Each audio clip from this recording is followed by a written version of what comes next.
Once upon a time, there are three billy goats. Blah. The eldest is the biggest. The youngest is the smallest. One day, they decided to cross uphill. They reached the hill. They discovered they have to close a wide slit. The goat need to close it one at a time. But they don't know there's a great ugly troll. He has huge eyes, big nose, always bad temper, and hungry. Youngest billy goat is the first one to start across the bridge.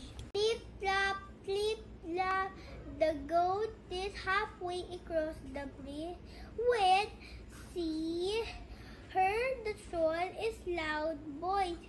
Who was there? How dare you? How dare you cross my bridge? And it's only I, the little billy goat, Blah. May I have permission to cross the bridge? No one crosses this bridge, said the troll. I will gobble you up. Please don't eat me, Mr. Troll, said the goat. Please wait for my big brother. He's so large, he'll be a bigger, tastier, have this ear. Of course, the little one of the baby me, so she let the little billy goat cross the bridge and wait for the second billy goat.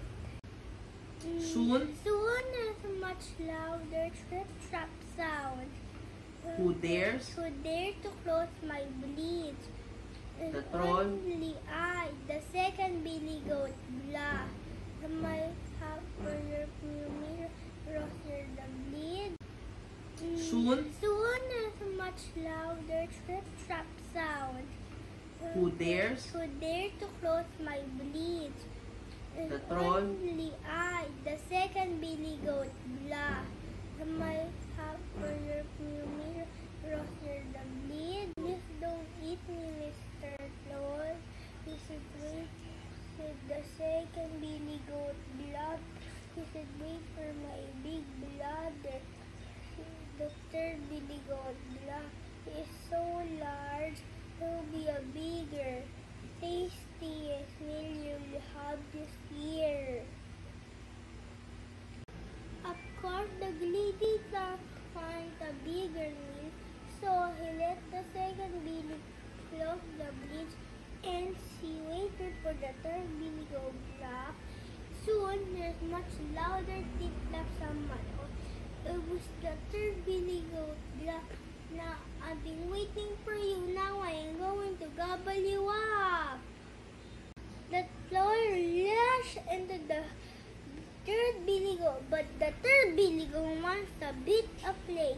He lowered his great big horn and lashed straight to the troll.